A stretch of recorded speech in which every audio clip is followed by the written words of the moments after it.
Hello friends, ഇന്ന് ഞാൻ ഉഷ മെഷീൻ്റെ റൗണ്ട് ഹെം ഫൂട്ടാണ് പരിചയപ്പെടുത്തുന്നത്. ഡ്രസ്സിൻ്റെ അരികു ഭാഗം ഉരുട്ടി തയ്ക്കുന്നതിന് വേണ്ടിയിട്ടാണ് ഈ ഫൂട്ട് മെയിനായിട്ട് ഉപയോഗിക്കുന്നത്. ഷിഫോൺ, ജോർജറ്റ് പോലെ നല്ല ഫ്ലോയി ആയിട്ടുള്ള ക്ലോത്തുകൾ നമുക്ക് ഈ ഫൂട്ട് ഉപയോഗിച്ചിട്ട് എളുപ്പത്തിൽ ഉരുട്ടി തയ്ച്ചെടുക്കാവുന്നതാണ്. സാരിയുടെ അരികു വശങ്ങളെല്ലാം ഈ ഫൂട്ട് ഉപയോഗിച്ചിട്ട് നല്ല ഭംഗിയായിട്ട് ഉരുട്ടി സ്റ്റിച്ച് ചെയ്തെടുക്കാവുന്നതാണ്. അപ്പോൾ ഞാനിന്നൊരു സാരിയുടെ അരികു ഭാഗമാണ് നിങ്ങൾ സ്റ്റിച്ച് ചെയ്ത് കാണിക്കുന്നത്. അപ്പോൾ ആദ്യം നമുക്ക് ഫൂട്ട് മെഷീനിലേക്ക് വെച്ച് കൊടുക്കാം. ഇതൊരു കോട്ടൺ സിൽക്ക് സാരിയാണ്. ഈ സാരിയുടെ അരികു ഭാഗമാണ് ഞാൻ സ്റ്റിച്ച് ചെയ്ത് കാണിക്കുന്നത്. ഫൂട്ടിൻ്റെ ഈ ഉരുണ്ട ഭാഗത്തിൻ്റെ ഉള്ളിലേക്ക് സാരിയുടെ അരികുവശം ഇതേപോലെ ഒന്ന് മടക്കി വെച്ച് കൊടുക്കണം. ഇതിങ്ങനെ ഉള്ളിലേക്ക് ഇരുന്നാൽ മാത്രമേ റൗണ്ടായിട്ട് സ്റ്റിച്ച് ചെയ്ത് വരുള്ളൂ.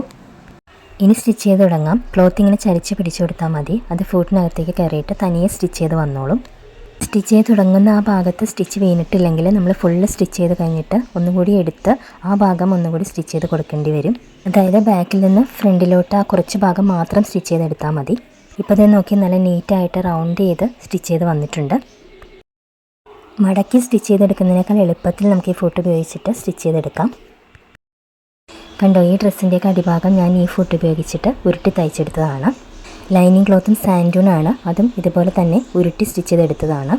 അംബർല മോഡലിലേക്കുള്ള ഡ്രസ്സുകളാകുമ്പോൾ താഴ്ഭാഗം മടക്കി തയ്ക്കുന്നതിനേക്കാൾ ഇതുപോലെ ചെയ്തെടുക്കുന്നതാണ് എളുപ്പം. സ്റ്റിച്ച് ലെങ്ത്ത് 2 3 ഇട്ടിട്ട് 6 മോഡൽ, അതായത് സി മോഡിലേക്ക് മാറ്റിയിട്ടാണ് നമ്മൾ ഈ ഫൂട്ട് ചെയ്തെടുക്കുന്നത്. അപ്പോൾ വീഡിയോ ഇഷ്ടമായ ലൈക്ക് ചെയ്യാനും കമൻറ്റ് ചെയ്യാനും ഷെയർ ചെയ്യാനും മറക്കരുത്. പുതിയൊരു വീഡിയോയുമായിട്ട് കാണാം. Thank you for watching.